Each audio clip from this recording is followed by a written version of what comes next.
After releasing 13 Resident Evil games between the years of 1996 and 2004, 4 of them being mainline games, 5 if you include Code Veronica, 1 being a remake, and the rest being spin-offs, Capcom knew they had to do something different with their next entry. So for the next game, they decided to bring back Leon. At first they had him in a spooky castle fighting ghosts and stuff. Capcom felt like that was straying too far away from what Resident Evil was. So they decided to take those ideas and make a new IP called Devil May Cry.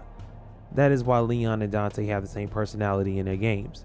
So Capcom went back to the drawing board, creating the classic we have today, while also somewhat revolutionizing the game industry in 2005 when this game was released, giving us a third-person over-the-shoulder camera that pretty much all modern third-person games use today, while also inspiring some of the biggest franchises of the 7th generation of consoles, those being Gears of War, Dead Space, BioShock, and plenty more. So the question is, after 18 years and 10 million plus copies sold, being released on 12 different platforms, the most recent being the Oculus Quest 2, does this game still hold up? Does it deserve all the acclaim and praise that it's gotten over the years? Let's find out, stranger.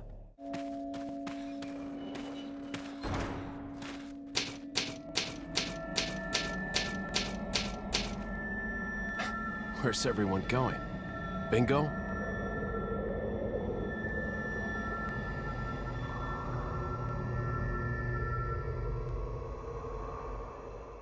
The game opens up with Leon giving us a recap of the Arklay Mountains and Raccoon City incidents. It's been 6 years since then. Leon has gotten some special training from a secret organization run by the President of the United States. He is currently on an assignment to retrieve the President's daughter. She was kidnapped before he was able to take his role as the personal bodyguard for the family. Once Leon makes it to the area that Ashley, the President's daughter, has been spotted, the locals become hostile, leading to the 2 cops Leon came with being killed, leaving Leon alone fighting the extremely hostile locals. While working his way through the village, he hears this loud banging coming from a house deep off in the woods. When he goes to investigate, he finds a man tied up in a coat cabinet. His name is Luis Serra, or Louis if you're Leon. As they are getting to know one another, this big lumbering man known as the Big Cheese shows up. He makes quick work of Leon and Luis. While passed out, Leon gets injected with the Las Plagas, the parasite that everyone in this place is infected with. When Leon and Luis wake up, they properly introduce themselves to one another this time. Luis tells Leon that he heard one of the villagers say that Ashley is in the village's church. As they're talking, one of the villagers walks in with an axe. He tries to kill them, but Leon turns it into them being cut free from their chains, while also killing the villager in the process. Luis runs away during the commotion. After all of that, Leon runs into one of the best characters in all of these games, the merchant, then ventures further into the village, which brings him back around to the beginning area. While walking through one of the houses, the Big Cheese shows up, completely murking Leon again. As he's choking Leon out, he sees that Leon has the Las Plagas in him, so he stops and lets him live. Leon, not satisfied with getting 2 ass whoopings, chases after him, leading to the Big Cheese murking him again, but this time Leon is saved by a mysterious person. Leon ends up at the church, but he needs an insignia to get in, so this leads Leon to the lake, where Leon sees 2 of the villagers dumping one of the cops' bodies in the lake. Some big fish comes out the water to eat it. So, Leon decides to take a boat across the lake. This leads into a battle with the giant fish. Leon takes the fish down with harpoons, almost dying in the process. Now on the other side of the lake, Leon starts coughing up blood. This leads to him passing out in a house by the lake. After being passed out for 6 hours, Leon wakes up. He starts making his way to the church that Ashley is being held at with the insignia. He gets trapped in this arena with this big ogre called El Gigante. Leon takes it out and finally makes his way to the church. In the church, Leon finds Ashley. He tells her that he's here to save her. As they're leaving the church, Sadler shows up. Sadler is the guy behind all of this. In typical bad guy fashion, he tells Leon his plans. Leon, not wanting to hear anymore, grabs Ashley and jumps out the window. Now on the run from all the villagers in the area, Leon and Ashley take shelter in this cabin. There's a special guest in there waiting on them, Luis. Louise compliments Ashley on her tits, and then they get ready for the horde of villagers that are approaching. After fending off the horde of villagers with Leon, Louise leaves saying that he has forgotten something but doesn't tell them what. Sometime after, Leon runs into the Big Cheese again. This time, it's their final battle. Leon defeats the Big Cheese and takes his eye in order to unlock a door that leads to the castle. On their way up to the castle, Leon and Ashley are chased by more villagers. They use the drawbridge to separate them, bringing an end to the village. In the castle, Leon tries to report to Hunnigan, but the signal gets disconnected. While working their way through the castle, they run into Louise again. Louise tells them that he knows that they've been infected with the Las Plagas virus, that he had the vaccine but must have dropped it while running away from some of the villagers. So he tells them he'll be back and leaves them to go get it. Venturing further into the castle, Leon and Ashley meet another one of Saddler's associates, Salazar. Him and Leon talk shit to one another, then Salazar walks off. Now, in the inner parts of the castle, Ashley feels like having a rebellious phase, leading to her getting captured again and Leon having to find her again. Exploring the castle trying to find Ashley, Leon runs into an old friend, Ada. He asks her what is she doing here, that he knows that she's working with Wesker. Ada uses her flashbang glasses, yes, you heard me correctly, flashbang glasses, and leaves Leon on red. After going through some shit, Leon finally finds the room that Ashley is being held in. Before Leon can free Ashley, Louise shows up with the vaccine in hand. Before he is able to hand it over, he gets murked by Sadler's leg. As Louise is taking his final breaths on this earth from trying to do something good, he hears his name being said wrong by a guy he just met. Louis! Louis! I should have been the one to fill your dark soul with light.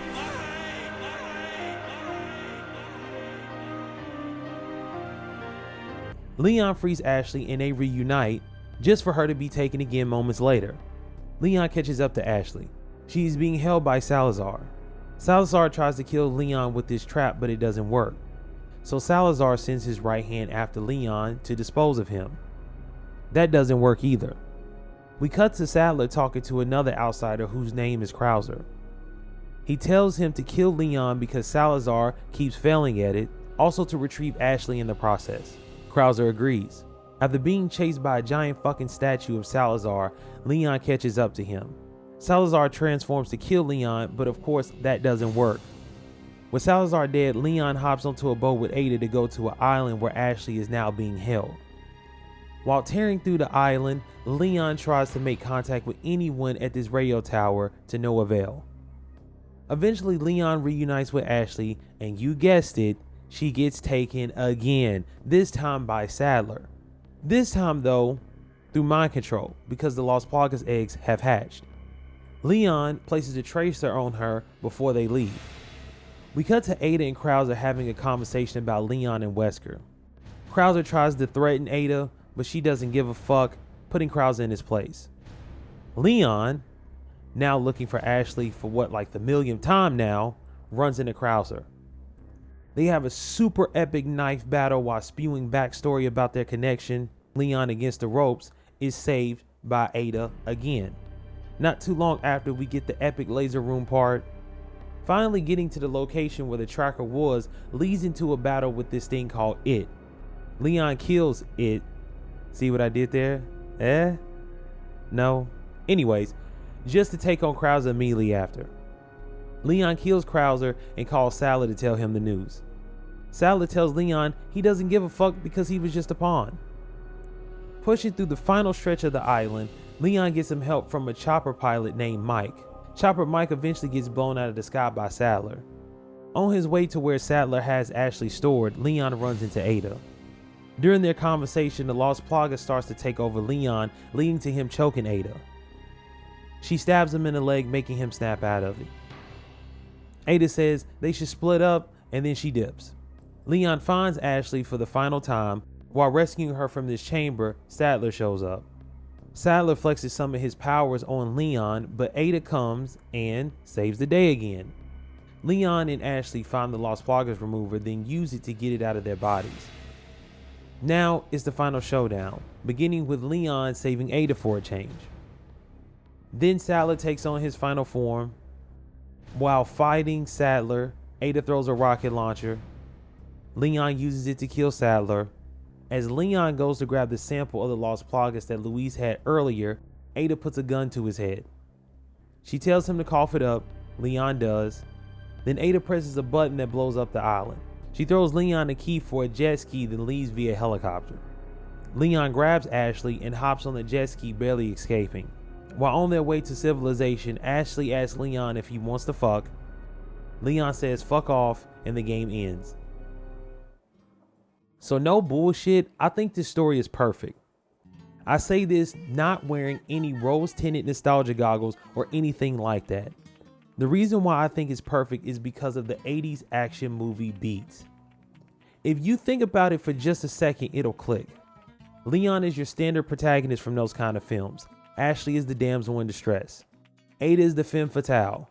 Luis is the suave Spaniard / partner, sort of. Krauser is the old comrade turned enemy. The Big Cheese, Salazar, and Sadler being the charismatic European bad guys. All the over-the-top action and scenarios. All the cheesy one-liners / dialogue. I mean, seriously, all the ingredients are there. These things are what make 80s action movies so enjoyable. Also timeless depending on who you're talking to. Those movies are the quintessential definition of turning off your brain and enjoying the ride. Resident Evil 4 is the embodiment of that in video game form. Just to put in perspective on why I'm equating this game to this, Ashley can't climb down a ladder, but can drive a fucking bulldozer later on in the game. That's all I have to say about the story and why I love it. Over here, stranger. When it comes to the visuals, this game still holds up, in particular with the RE4 HD project. To make a long story short, this guy went through the painstaking process of updating all the textures in the game, bringing new life to this classic from 2005 while also doing a better job than Capcom ever could. This makes the village feel a lot more lively. It really makes you feel like you're out in the sticks in a foreign country. With the high growing but mainly dead grass, the super weak and mainly dead trees, the dirt paths that lead to more dirt paths, it just honestly puts in perspective how far out there you are. Also, how much of a barren wasteland this area has become since the Lost Plagas infected these people. Next up is the castle. This place is honestly the best part because of the HD project. The amount of detail that has been brought out is crazy. From the stonework that makes up the castle, with the inside mainly lined up with the super shiny marble floor. Looks so clean that I would eat off of it with no problem despite everything else going on. You can really see the craftsmanship in all the doors throughout the castle. There are so many small details in this castle that add up to make you marvel at it for a while. Last but not least is the island, and to be honest, it's always been my least favorite. With that being said, the HD project makes it a lot more tolerable.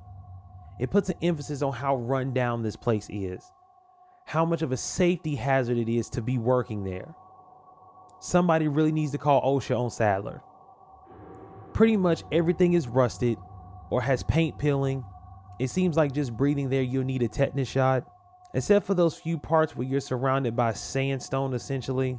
For some reason there's like a mini desert in the middle of this island, complete with underground sand tunnels that can all be yours for one easy payment of 1 million pesetas. The environments are not the only thing that got an upgrade. The characters, weapons, treasures, etc. did too. Leon, Ashley, and Ada look better than ever in all aspects, even down to their eyeballs. Krauser looks more muscular and vascular than ever. The Big Cheese spine looks like it needs a chiropractor more than ever. Salazar's transformation looked more penis-like than ever. Also, Sadler's form looks boring as ever. So if you haven't gotten it by now, play this game with the HD mod if you play on PC, point blank period. So with this game taking place in a whole new setting, there were bound to be changes. Long gone are the days of the slow lingering zombies or the fast paced / highly annoying hunters. We now have a whole new skew of enemies that'll make you shit your pants. There's essentially 21 new enemy types, but we're only going to tackle a few, mainly my favorites, and some not being. Let's start off with Dr. Salvador, the chainsaw wielding, potato sack wearing tank of a man. He is the pure definition of a one-shot kill type enemy. There are no second chances with him because there aren't any when you're taking a chainsaw to the neck. So your best bet is to unload into him with whatever weapon, preferably a shotgun. Grenades are really helpful too, and always keep your distance as well. Next up is Grador, aka Wolverine, with his long retractable claws. This dude can be difficult because he's so random. The thing is, he's this game's version of a licker. The difference though is that this fucker can combo you into oblivion. His weak point is on his back, but after hitting it, he always turns around. It makes sense, don't get me wrong, but it gets annoying after a while having to take pop shots at him, especially when you have to fight two at once. Yes, you heard me correctly. Have fun. The second to last are the dreaded and have always haunted me ever since I was a kid, the one, the only regenerators. These things are the pure definition of holy fucking shit, I want my mommy. You know they're around because it'll be silent, but all you hear is heavy breathing.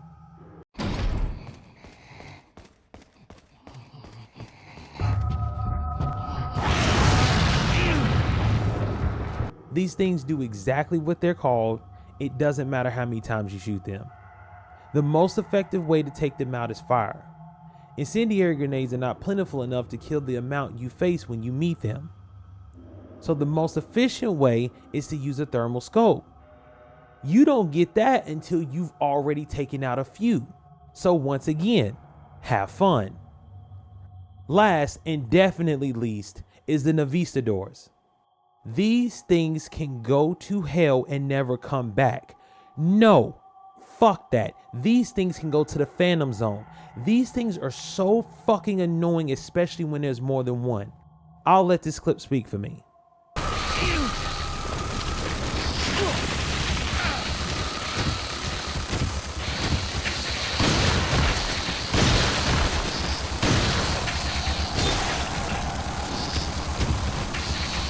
Another one of the biggest changes was the combat.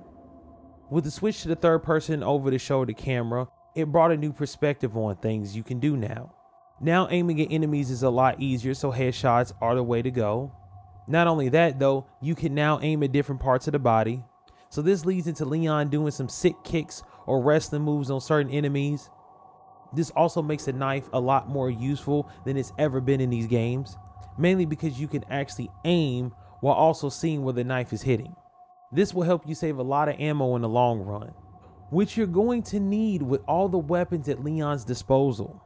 I'm going to break these weapons down into categories because there's so many of them. Also, mostly all the weapons can be upgraded to become absolute powerhouses. Not only that, once you max them out, they can get an exclusive upgrade. Anything from getting an increased chance of critical headshots ×5, to also being able to shoot through 5 enemies at once. So let's start off with the pistol/handguns.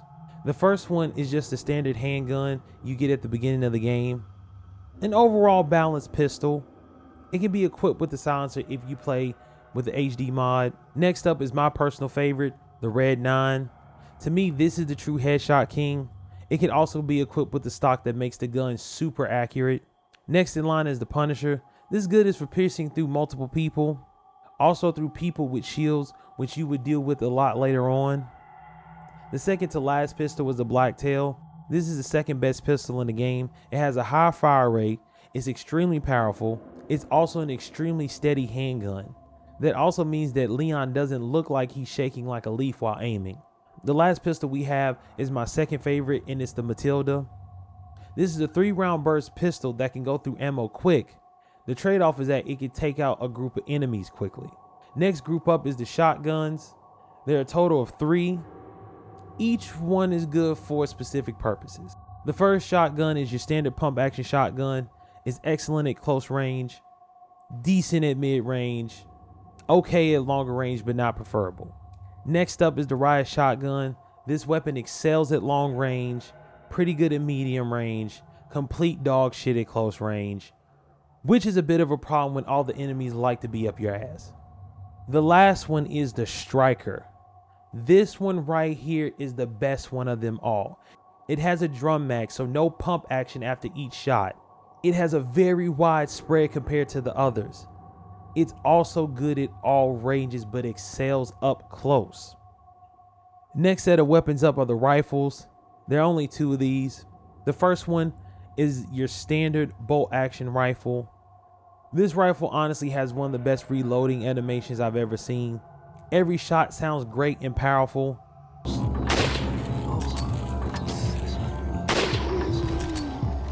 It's a little bit slow because you have to rechamber each shot. Overall though, a solid rifle. The last rifle is a semi-auto rifle. It's just as good as the regular rifle. It just fires faster. Now we can talk about the big boys, the true powerhouses of these games, those being the magnums. First off, you have the broken butterfly. Don't let the name fool you because the only thing that'll be breaking are the enemies. This weapon also has a super cool reload animation. It's a very powerful magnum with the kickback from hell. It also has a surprisingly fast fire rate for a revolver. The second one is the Killer 7. This thing is not a magnum in a traditional sense. It's more like a pistol with a scope on it that you can't even use. The thing is that it hits just like the revolver minus the long reload. The last one is the hand cannon. This can only be unlocked by getting 5 stars on all the levels in Mercenaries. I've always sucked at it, so I've never used it. So if you couldn't tell by now, there are a lot of fucking weapons at Leon's disposal.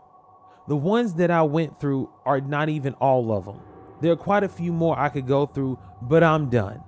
Also, like I said earlier, pretty much all these weapons can be upgraded to an absurd degree. That's pretty much it when it comes to gameplay and combat. The only other things I can think of is that you can command Ashley, tell her to wait and follow you. The treasure you collect throughout the game can be sold for money. Some treasures can be combined to make even more expensive treasures. That is genuinely all I can think of. After you beat the game, you get a few new extra modes. The first one is Ada's campaign called Separate Ways. This shows you what she was doing behind the scenes the whole time. The second one is called Assignment Ada. This one is like a speed run mode where all you have to do is collect 5 samples of the Lost Plagas. The last mode is Mercenaries, and like I said earlier, I suck at these, so I never play them. This review's gone on long enough, so let's wrap it up. Here, catch. Better get a move on. See you around.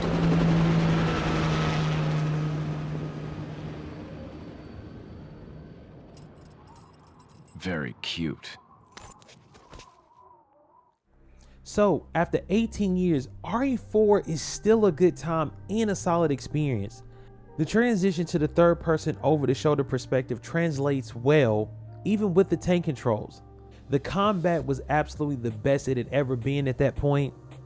The story is pure cheese but super entertaining nonetheless.